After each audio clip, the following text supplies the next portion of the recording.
Assalamualaikum warahmatullahi wabarakatuh. Sebelumnya, kami kelompok 7 dari Prodi Perbankan Syariah semester 5A Fakultas Ekonomi dan Bisnis Islam YIN Palangkaraya. Video ini kami buat untuk memenuhi salah satu tugas pada mata kuliah Sistem Informasi Manajemen dengan dosen pengampu Ibu Laili Wahyunita, Eskom MCS. Anggota kelompok kami, Wika Sapitri, Nur Hasanah, Baik Wiradharma Deatri Marcelia, dan Putri Indah Lestari. Dalam video ini kami membahas mengenai e-commerce. Adapun rumusan masalahnya, yang pertama, apa itu e-commerce? Yang kedua, bagaimana e-commerce dalam perspektif Islam? Yang ketiga, analisis manfaat dan tantangan e-commerce dalam dunia bisnis. Dan yang keempat, bagaimana strategi pendekatan eksternal, manfaat, dan kendala dalam e-commerce. Materi yang pertama yaitu mengenai konsep e-commerce. Yang pertama, pengertian e-commerce. E-commerce merupakan singkatan dari electronic commerce, yaitu sebuah layanan berbasis elektronik, internet, untuk bertransaksi atau berdagang secara online. Jadi, proses pertukaran informasi dan transaksi yang melibatkan barang dan jasa menggunakan teknologi informasi adalah definisi e-commerce. Dalam pengembangannya, e-commerce memiliki 5 konsep dasar. Di antaranya yang pertama, otomatis, yaitu proses otomatisasi yang menggantikan proses manual, di mana konsep ini bisa disebut sebagai enterprise resource planning. Kemudian, integrasi, proses yang terintegrasi yang akan meningkatkan efisiensi dan efektivitas proses. Konsep ini bisa disebut sebagai just in time.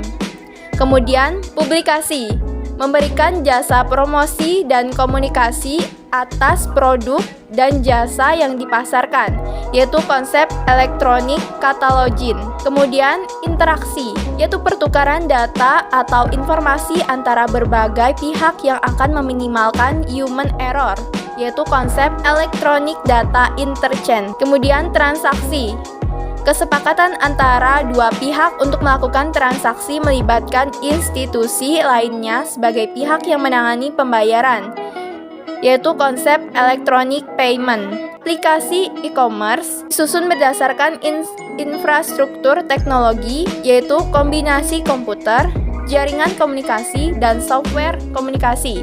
Adapun infrastruktur terdiri dari jasa bisnis umum, seperti dalam proses pembelian dan penjualan, kemudian distribusi pesan dan informasi, yaitu pengiriman dan pengambilan informasi, dan isi multimedia dan publikasi jaringan, information superhighway. Konsep e-commerce. Yang kedua, mengenai ruang lingkup e-commerce. Ada beberapa ruang lingkup e-commerce. Yang pertama yaitu online store. Online store adalah toko online yang biasa digunakan untuk belanja online. Yang kedua ada online trading.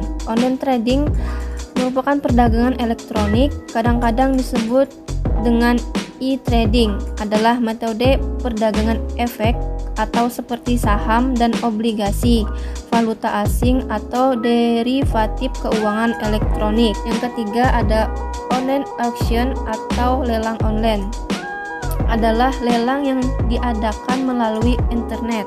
Yang keempat ada online travel service, yaitu sebuah pelayanan perjalanan berbasis internet yang berada di situs World Wide Web dan didedikasikan untuk bepergian.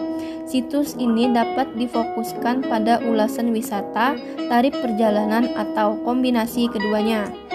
Yang kelima ada online banking, yaitu aktivitas perbankan yang dijalankan melalui media online atau elektronik. Dan yang terakhir ada online ticketing, yaitu biasa disebut dengan tiket elektronik, adalah sebuah tiket dalam bentuk digital. Tiket elektronik dapat digunakan untuk penerbangan, hotel, bioskop, dan juga suatu pertunjukan.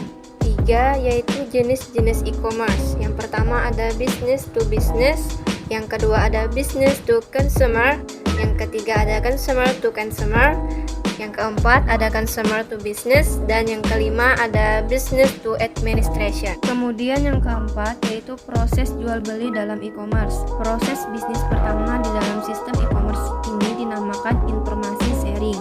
Dalam proses ini, prinsip penjual adalah mencari dan menjaring calon pembeli sebanyak-banyaknya. Sementara prinsip pembeli adalah berusaha sedapat mungkin mencari produk atau jasa yang diinginkan dan mencoba untuk mencari tahu penilaian orang lain terhadap produk atau jasa tersebut. Dalam proses bisnis ini ada 4 aliran identitas yang harus dikelola dengan baik, yaitu yang pertama ada flow of good, yang kedua ada flow of information, yang ketiga ada flow of money, dan yang keempat ada flow of dokumen. Dari selanjutnya yaitu B, e-commerce dalam perspektif Islam. Dalam pandangan Islam, transaksi e-commerce sebenarnya memiliki definisi yang hampir sama dengan transaksi konvensional. Hanya saja terdapat beberapa aturan dan kewajiban yang harus sesuai dengan prinsip Islam dan diperbolehkan dalam Islam. Islam merupakan agama yang mengatur segala aspek kehidupan, termasuk juga mengenai transaksi jual beli. Dalam Islam, terdapat beberapa kontrak ataupun akad mengenai transaksi jual beli, seperti bai as-salam, bai al-istisna. Sebenarnya, Islam merupakan agama yang memudahkan umatnya dalam melakukan transaksi jual beli. Hanya saja, terdapat beberapa ketentuan yang berlaku di dalam Islam mengenai jual beli.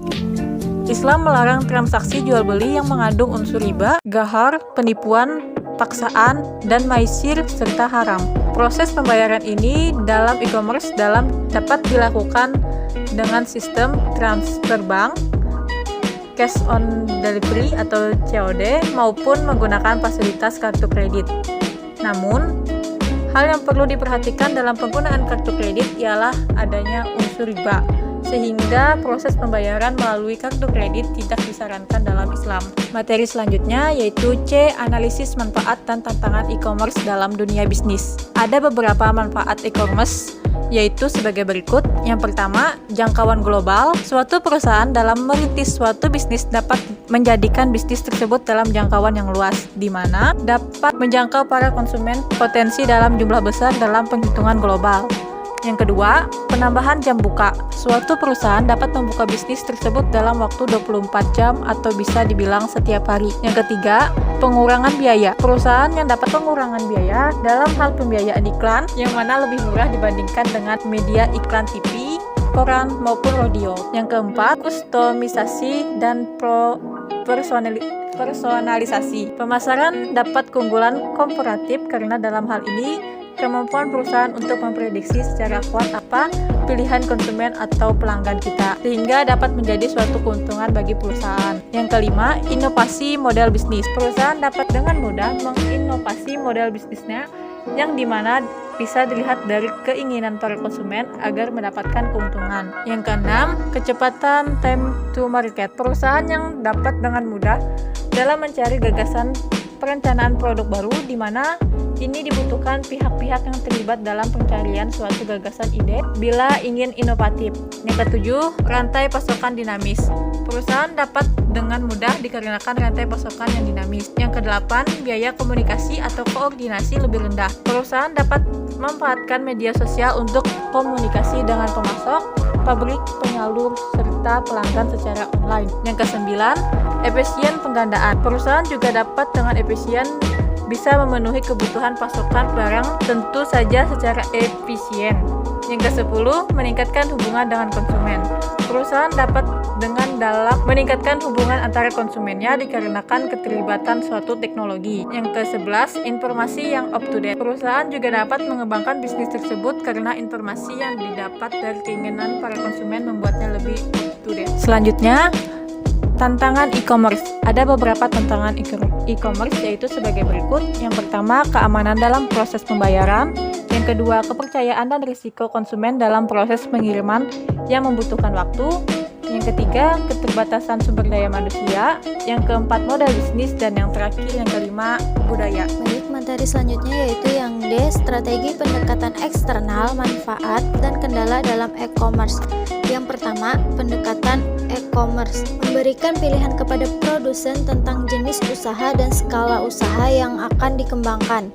Dengan mengimplementasikan e-commerce, produsen dapat memilih untuk mengembangkan target pasar kepada pasar global atau hanya fokus terhadap segmen pasar tertentu. Business to customer merupakan kegiatan bisnis online dalam pelayanan secara langsung kepada konsumen melalui barang atau jasa. Dengan strategi tersebut, produsen tidak perlu bertemu langsung dengan konsumen untuk bertransaksi. Konsumen asing dapat membeli produk tanpa harus datang ke Indonesia. Implementasi aplikasi Business to Customer menjawab permasalahan penumpukan produksi karena frekuensi transaksi jauh lebih besar. Yang kedua itu manfaat e-commerce. Adapun manfaat e-commerce mempermudah pemasaran dan promosi barang atau jasa, memperluas jangkauan calon konsumen dengan pasar yang luas, mempermudah proses penjualan dan pembelian, mempermudah pembayaran karena dapat dilakukan secara online. Yang ketiga, kendala e-commerce. Di Indonesia masih terdapat keterbatasan tersebut merupakan keterbatasan dari segi teknologi, diantaranya belum adanya suatu standar yang baku mengenai mutu, keamanan dan kehandalan sistem yang dipakai dalam e-commerce, masalah bandwidth dan memerlukan web server khususnya untuk menangani masalah jaringan. Keterbatasan lainnya itu dari segi non-teknologi, diantaranya belum adanya peraturan pemerintah mengenai transaksi perdagangan melalui e-commerce, adanya persepsi bahwa e-commerce tidak aman dan mahal, dan banyak para pembeli dan penjual yang menunggu ekosistem e-commerce menjadi stabil untuk mereka dapat berpartisipasi. Peranan dan kepedulian pemerintah menjadi hal yang mutlak untuk menunjang keberhasilan kegiatan e-commerce tersebut.